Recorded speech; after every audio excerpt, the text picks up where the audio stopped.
আমি অত্যন্ত দুঃখের সাথে জানাচ্ছি যে আমাদের জনপ্রিয় বক্তা আবু তোহা আদনান ভাই এবং তার বিরুদ্ধে তার ওয়াইফ আনিত অভিযোগ করেছেন। সেই অভিযোগের মূল বিষয়টি হচ্ছে যে আবু তোহা আদনান ভাই যখন কলেজে পড়তেন তখন তার এক বান্ধবী এবং বর্তমানে সে এয়ার হোস্টেস তার সাথে পরকীয়া করেন। এই বিষয়ে ফেসবুকে পোস্ট দিয়েছে, এই পোস্টটি আপনারা পড়লেই বুঝতে পারবেন। দ্বিতীয়বারে তিনি তার ভুলটা বুঝতে পেরে এবং তিনি ক্ষমা চেয়েছেন।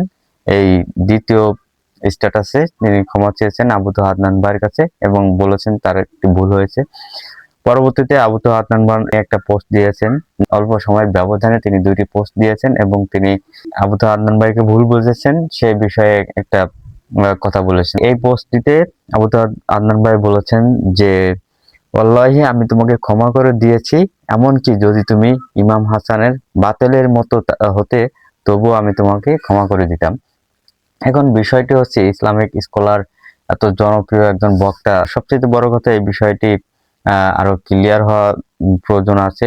আমরা কোনো কিছু মন্তব্য করার আগে অবশ্যই আমরা এই বিষয়ে সচেতন হব। আবু তোহা আদনান ভাই সময় পেলে একটা স্ট্যাটাস দেখ, সেই স্ট্যাটাসের উপর ভিত্তি করে আমরা বিষয়টি মেনে নেওয়ার চেষ্টা করব। ধন্যবাদ।